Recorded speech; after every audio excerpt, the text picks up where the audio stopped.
But then you start to think, okay, it does seem that humans have ability, like you said, to deal with novel situations. And in the case of programming, it's the ability to kind of come up with novel ideas to solve problems. It seems like machines aren't quite yet able to do that. And when the stakes are very high, when it's life critical, as it is in surgery, especially neurosurgery, then it starts the the stakes are very high for a robot to actually replace a human. But it's fascinating that in this case of Neuralink, there's a human robot collaboration. Yeah. Yeah. I do the parts it can't do, and it does the parts I can't do. And we are friends. uh, I saw that there's a lot of practice going on. So I mean, everything in Neuralink is tested extremely rigorously. But one of the things I saw that there's a proxy on which the surgeries are performed. Yeah. So this is both for the robot and for the human, for everybody involved in the entire pipeline. Yep. What's that like, practicing the surgery? It's pretty intense.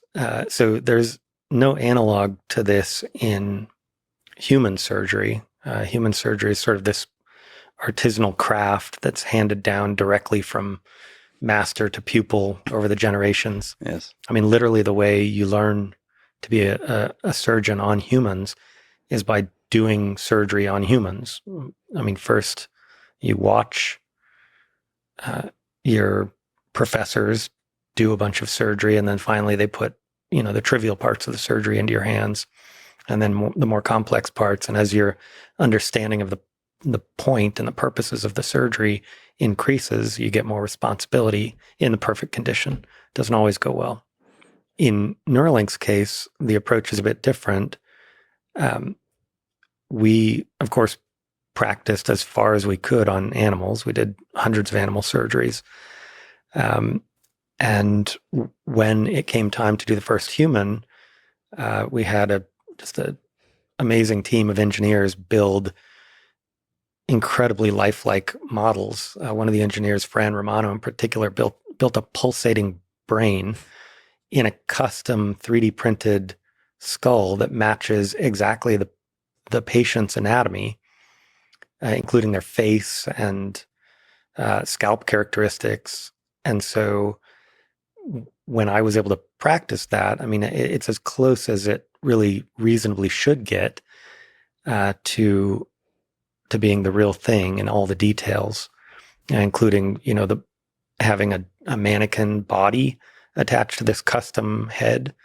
And so when we were doing the practice surgeries, we'd wheel that body into the CT scanner and take a mock CT scan and wheel it back in and conduct all the normal safety checks, verbally, stop. This patient, we're confirming his identification is mannequin number, blah, blah, blah. And then opening the brain in exactly the right spot using standard operative neuronavigation equipment, standard surgical drills in the same OR that we do all of our practice surgeries in at Neuralink, and having the skull open and have the brain pulse, which adds a degree of difficulty for the robot to, perfectly precisely plan and insert those electrodes to the right depth and location.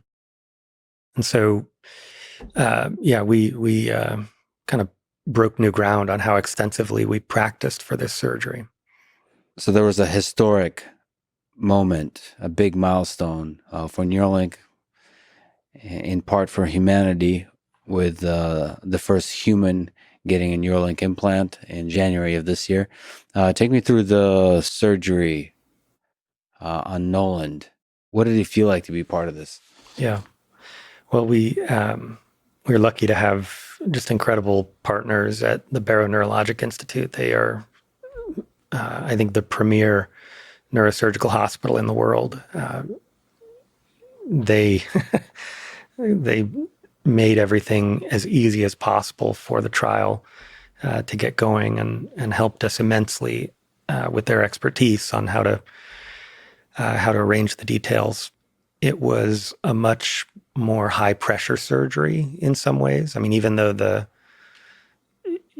outcome wasn't particularly in question in terms of our participants' safety, the number of observers, the Right. number of people. There's conference rooms full of people watching live streams in the hospital, rooting for this to go perfectly.